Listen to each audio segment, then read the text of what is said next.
Explosive accusations, a legal war, dive deep into the shocking conflict between HYBE, ILLIT, and the creative mind they are now battling. Today, we will explain the hidden contracts, the shocking betrayals, and the corporate power struggles behind K-pop's brightest idols. If you want the real stories uncovered, subscribe, like, and stay tuned, because this is NM60 K-pop. When ILLIT debuted, they seemed unstoppable. Every stage, every smile, every move was pure K-pop magic. Born from the intense JTBC survival series Are You Next?, the five-member team carried not just hope, but the weight of an entire company's expectations. In March 2024, they launched their first EP, Super Real Me, crafted under the watchful eye of HYBE's founder, Bang Si-hyuk. HYBE celebrated ILLIT loudly, branding them as the third crown jewel, following Ellie, Seraphim, and NewJeans, and the very first girl group from Belift Lab. With 3 Korean members and 2 Japanese idols, ILLIT radiated youthful energy and global ambition. Songs like Magnetic stuck instantly, polished and addictive. Their debut music video soared across global charts. In just days, trophies lined up on music shows. Belift even pushed them to an international stage, landing ILLIT at a prestigious Paris fashion event, a clear signal of HYBE's unstoppable global hunger. But behind the glittering lights and flashing cameras, subtle whispers began to ripple across the industry. Launching a second girl group so quickly after NewJeans, it raised uncomfortable questions. Fans and insiders alike noticed the similarities, the colorful retro visuals, the playful concepts. Some called it strategy, others saw it as cannibalization. How would HYBE protect 2 sister teams competing for the same spotlight? In interviews, ILLIT's members radiated innocence, thanking mentors and staff, promising to work harder. But in the darker corners of K-pop forums, doubts were growing. "This feels too soon," one fan wrote. "Are they setting them up to fail?" asked another. The debut that had roared onto the scene was starting to fade, and in the silence that followed, a far more dangerous storm was quietly gathering strength. At a bombshell press conference, Hee-jin, the visionary CEO behind Adore, HYBE's powerhouse label for NewJeans, stepped onto the stage and leveled accusations that no one could have predicted. She publicly accused HYBE of undermining her group's success, claiming that the company she once helped build was now secretly favoring newer acts. And she didn't leave it vague. She pointed directly at ILLIT, stating that Belift Lab had shamelessly plagiarized NewJeans' choreography and visual style. The allegation was more than shocking. It suggested that HYBE's own subsidiary had betrayed its brightest stars, copying them to fast-track another group's rise. Within hours, Belift Lab struck back with full legal force. The agency denied all accusations of plagiarism, calling them not just false but malicious. They filed a criminal defamation complaint against Hee-jin, warning that anyone who spread such rumors would face real consequences. The industry exploded. K-pop media outlets rushed to cover what they now dubbed a corporate feud, and fans flooded social media with disbelief. Memes of idol siblings fighting and boardroom wars took over timelines. Industry analysts, both in Korea and overseas, were stunned. For the first time in memory, idols were caught in a public legal crossfire with their own label. A move that broke every silent rule the industry had lived by for decades. Even Western press picked up the story, amplifying the drama across global headlines. Legal experts warned that South Korea's strict defamation laws could carry jail sentences if falsehoods were proven. What had started as a whisper now carried the threat of real prison time, underscoring just how high the stakes had become. Music charts faded from conversation, lawsuits replaced comeback announcements. And across fandoms, one question echoed louder than the music itself: who would blink first? What began as a spat had escalated into a full-scale legal war, one that no stage performance could distract from. By late 2024, Hee-jin flipped the script entirely. She filed a sweeping lawsuit against Belift Lab, demanding over $3.7 million in damages. But money was only part of the battle.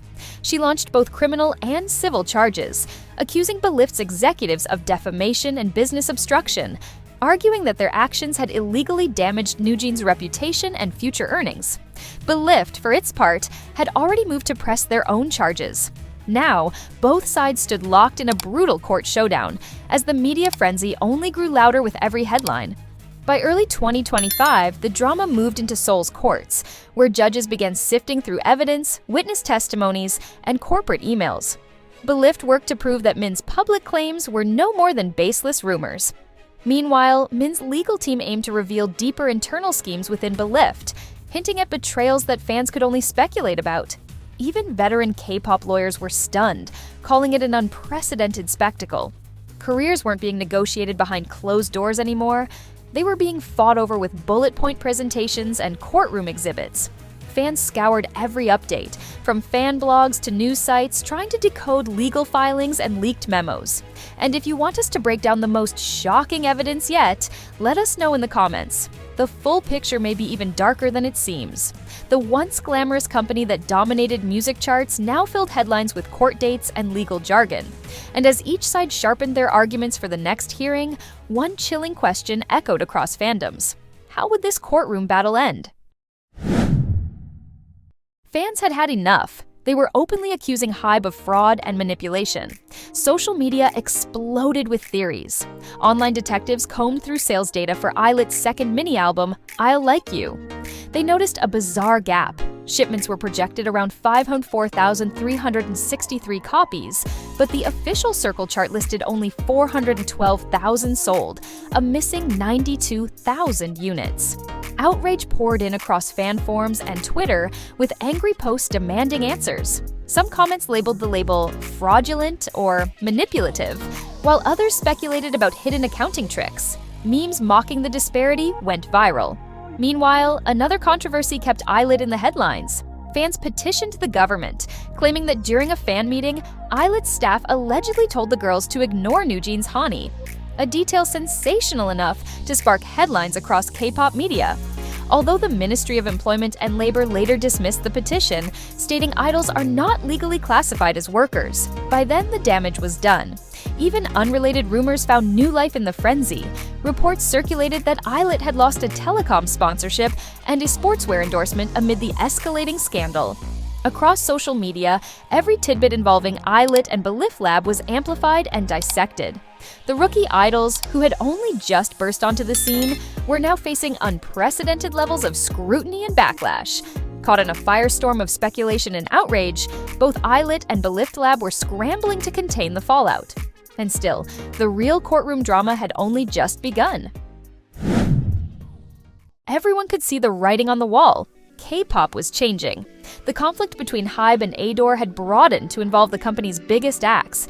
NewJeans went to court seeking to terminate their contract, and their lawyers explicitly accused HYBE of favoring newer groups like ILLIT and LS Seraphim to replace them. HYBE and Belift Lab countered by submitting reams of internal data and even CCTV footage to refute each accusation. In those courtroom presentations, the two sides clashed not on a stage, but with slideshows, spreadsheets, and evidence that normally belonged in executive boardrooms. For the first time, fans found themselves studying balance sheets and legal documents instead of dance performances. The fallout soon reached the top. HYBE shareholders and executives publicly debated Min Hee-jin's leadership and the future direction of Adore. In late 2024, Min officially announced her resignation from Adore and her departure from HYBE, a dramatic turn after years spent building NewJeans into global stars. With Adore's leadership in turmoil, many began questioning HYBE's overall vision. Journalists speculated whether this marked a seismic shift in the K-pop industry, if even the head of a powerhouse label could be forced out. Perhaps no idol or executive was truly untouchable. International media outlets covered the story as a corporate thriller, while HYBE's stock price wavered amid growing uncertainty. Fans debated online whether this bitter fight might finally lead to stronger contracts and better rights for idols. All of this thrust the concept of idol contracts into the spotlight. Columnists asked whether K-pop's tightly controlled management model could survive the scandal. On fan blogs, hypothetical new contract clauses trended, including sarcastic jokes about a no-lawsuit guarantee clause. The truth was sobering. If even a giant like HYBE could be dragged into the courtroom and scrutinize this deeply, then the next generation of stars would surely be watching closely. One thing was certain: the next verdict could send ripples through the entire future of K-pop, and nobody wanted to blink first. The courtroom battles may end, but the scars they leave on K-pop will last far longer. Here at NM60 Kpop, we bring you new videos every week, diving into the most controversial, fascinating, and fact-based stories every true fan needs to know. If you enjoyed this deep dive, support us with a super like, subscribe, and stay tuned for more.